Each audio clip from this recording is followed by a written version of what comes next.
चैत्र पालवी, मारुती चितमपल्ली. हरनोलीचे दिवस. माझे बालपण सोलापुरात गेले.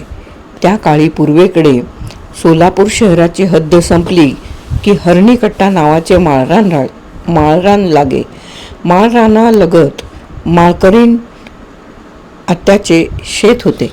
ते तिच्या मालकीचे नव्हते. ते ती बटईने करी. शेताच्या बांधावर बाभळीची झाडे उभी होती.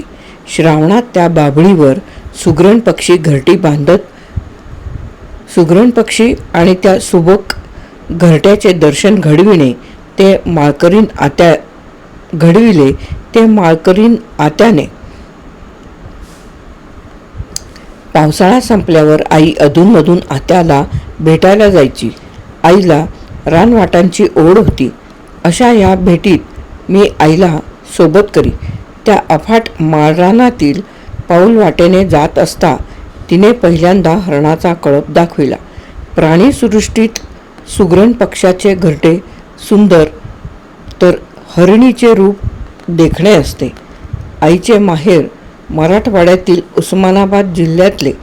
त्या काळात तिच्या गावी जाणे मोठे कष्टदायक असे. मी तिच्याबरोबर बैलगाडीने प्रवास करावयाचा. बैलगाडी तिच्या घरचीच. दिवाळी संपल्यावर मामा तिला न्यायला सोलापूरला यायचा. सोलापूर जिल्ह्याची हद्द संपली की उस्मानाबाद जिल्ह्याची सुरुवात होई. आखीव रस्ता माळरानातून गेलेला.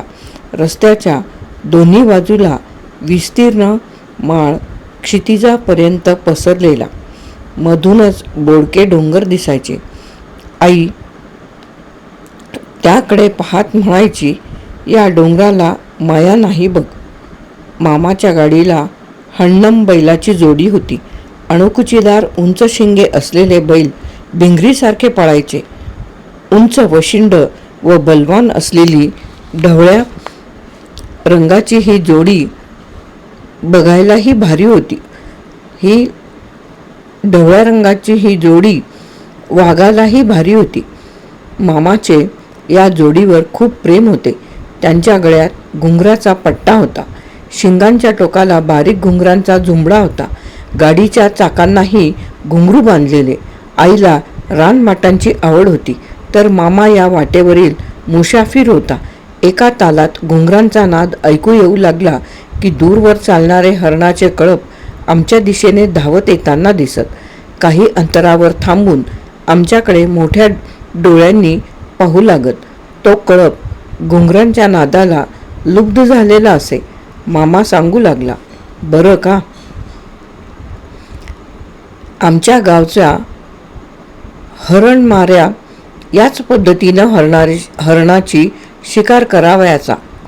घुंगरांच्या नादावर भाळलेल्या हरणावर तो बंदुकीतून बेधुंद गोळ्या झाडावयाचा. आई मध्येच म्हणायची, हट, तिच्या त्या मेल्याचं नाव काढू नकोस. आई सांगायची, ते बघ, कळपात एक हरण असतो. त्याला काळवीट म्हणतात. हरण काळसर पिंगट असतो. पाठीवरचा रंग गडद काळा दिसतो. त्याच्या उंच टोकदार शिंगांना पिळे असतात.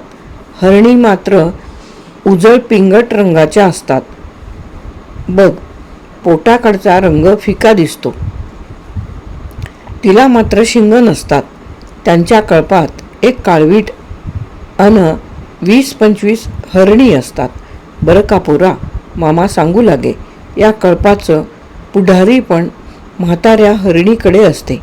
2 तरण्या हरणी काळविटाची पाठराखण करतात.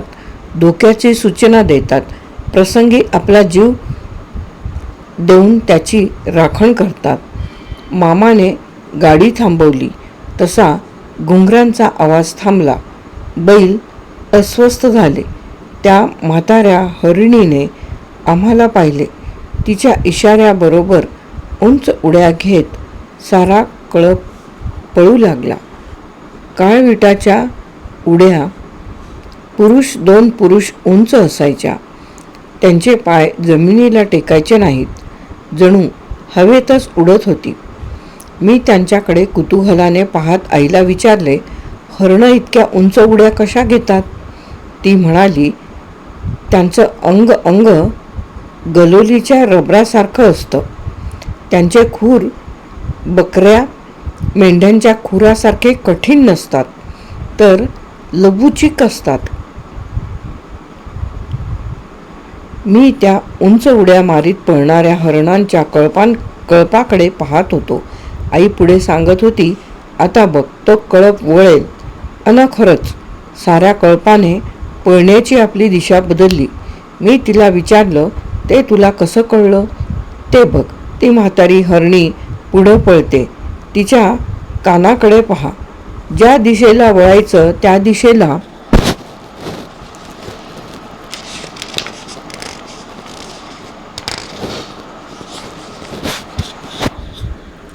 आपला एक कान खाली वाकवते.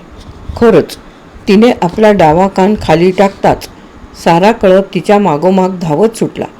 सोलापूर ते नाथचाकूर असा 2 दिवसाचा प्रवास. मी गाडीत मांडी घालून बसायचा. माझे सर्व लक्ष मारानात चरत असणाऱ्या कळपाकडे असायचे. वाटेत एखादा मळा पाहून मामा लिंबाच्या सावलीत बैल सोडायचा. शेतकरी मळ्याला मोठेने पाणी देत असायचा. पाटाच्या पाण्यात मामा बैलांना पाणी पाजायचा. एका लहान गुंडग्यात प्यायला पाणी आणायचा. आई बुत्ती सोडून आम्हाला पिठले भाकर वाढायची. स्वतःही 2 घास खाऊन घ्यायची. पुन्हा गाडी जुंपली की प्रवास चालू व्हायचा. आई मला श्रावण बाळाची गोष्ट सांगायला लावायची. मी सांगू लागलो की तिला झोपेची डुलकी लागे. पापण्या मिटत मी तिच्याकडे पाहत म्हणायचा, असं का ग आई, तू झोपतेस व मला गोष्ट सांग म्हणतेस? मी नाही जा. बरं, मी आता ऐकते. ती सावरून बसे. मामाही आता स्वतःशीच गाणे गात गाडी हाकायचा. मी आईला विचारलं, या हरणावरचं एखादं गाणं असेल ना, म्हण की. तिच्या तोंडी अनेक लोकगीते होती. म्हणते, ऐक. थोडा वेळ आठवण स्वतःशी गुणगुणल्यासारखं करून ती गाऊ लागली. रानामंदी कळप कळप हरनुलीचा दाटे, पाप्या पारध्याचा बाण रानावनातून सुटे. तिच्या गीतातला हरनुली हा शब्द मला खूप आवडला. एखाद्या गावी वाटसरू जिथे रात्री थांबतात तिथे आम्ही मुक्काम करीत असू. मामाला पहाटे जाग यायची. चाबकाचा आवाज काढीत तो गाडीला बैल जुंपायचा. मी साखर झोपेत असायचा. गाडी रस्त्याला दुडू लागली की गाडीच्या चाकाच्या गरगरीने व घुंगरांच्या आवाजाने मला जाग यायची. जिकडे तिकडे चांदणे पडलेले. वर निळ्या जांभळ्या आभाळात चांदण्या चमकताना दिसत. हळूहळू एक चांदणी दिसेनाशी होई. चंद्र अस्ताला चाललेला. हळूहळू उजाडू लागे.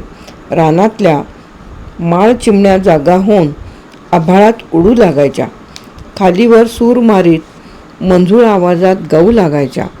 तसा मी उठून बसायचा. माळ रानात धुक्याच्या आवरणातून अंधुक असा हरणाचा कळप दिसे. पाडस हरणीला बिलगलेले असे. त्या झिरझिरीत धुक्याच्या पडद्यातून सुंदर हरणी मला एखाद्या अप्सरांसारख्या दिसत. हरनुलीचे दिवस संपले, परंतु त्यांच्या आठवणी मात्र मनात तशाच राहिल्या. पुढे योगायोगाने वनविभागात नोकरीला लागलो. भारतभर हरणांचे कळप पाहत त्यांचा अभ्यास करीत राहिलो. आईने पेरलेल्या बीजाचा आता वृक्ष झाला होता. ग्रंथांतून हरणांविषयी माहिती शोधत होतो. तो भारतवर्षाचा सुवर्ण काळ होता. त्या काळात हजार हरणांचे कळप मुक्तपणे संचार करीत पूर्व पश्चिम उत्तर दक्षिण अशा 8 दिशांतून ते आढळून येत. अशाच काळातील ते वर्णन असावे. मनुस्मृतीत त्याचा उल्लेख आला आहे.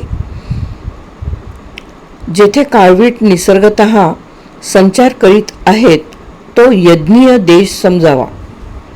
त्या व्यतिरिक्त म्लेच्छ देश होय. मनुस्मृतीत त्याचा उल्लेख आला आहे.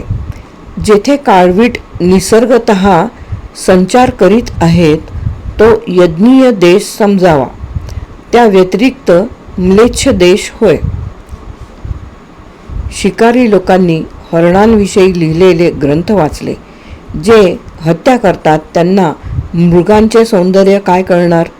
स्वतः तर शिकार करीत, परंतु त्यांनी चित्त्याकडूनही शिकार करून घेतली. अकबराने हरणांची शिकार करण्याकरता 1000 चित्ते पाळले होते. कोठे मनोरंजनासाठी तर कोठे त्यांच्या मांसासाठी हरणाची शिकार केली जाई. चित्ते आणि लांडगे हरणावर उपजीविका करीत. हरणांच्या वाढत्या संख्येवर नियंत्रण ठेवीत. निसर्गानेच ही योजना केली होती.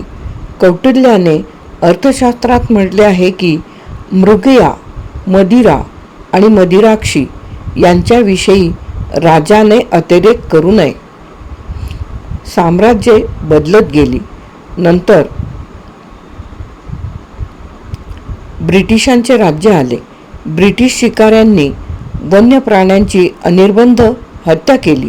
त्यांचे साम्राज्य गेल्यावर आपणही त्यांचेच अनुकरण केले.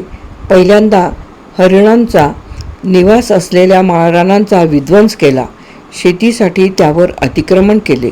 गुरे चराईसाठी माळरानांचा उपयोग केला. हरणांच्या कळपांचे घर बळकावून घेतले अन त्यांना वाऱ्यावर सोडून दिले. मग आपणच ओरड करू लागलो की ती हरणे शेतीचे नुकसान करतात. हा प्रकार म्हणजे चोराच्या उलट्या बोंबा होत्या. याच संक्रमण काळात चित्ते नामशेष झाले.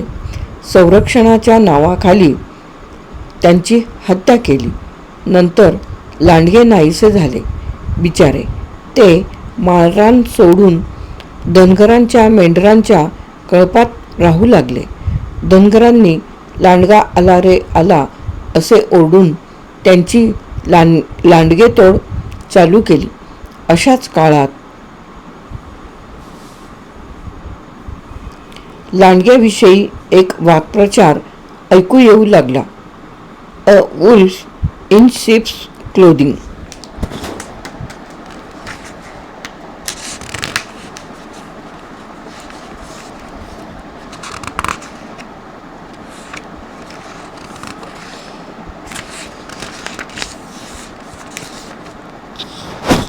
लांडगे आता दुर्मिळ झाले आहेत, परंतु माणसातले लांडगे मेंढ्यांचे कातडे अंगावर ओढून मेंढ्यांसारख्या जनसमूहात वावरत आहेत. पूर्वी देशभर दिसणारे हरणांचे कळप क्वचितच कोठे दिसतात.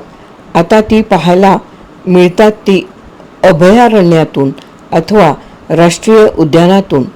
असा एक काळ येईल की त्या पिढीतील मुलांना काळवीट व हरणी यांची चित्रे पाहून समाधान मानावे लागेल.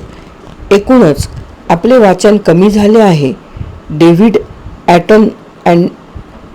ॲटनबरोच्या फिल्ममधून किंवा अलीकडे डिस्कव्हरी, ॲनिमल प्लॅनेट किंवा नॅशनल जिओग्राफिक चॅनलवर घर बसल्या आपणाला प्राणीसृष्टी पाहायला मिळते.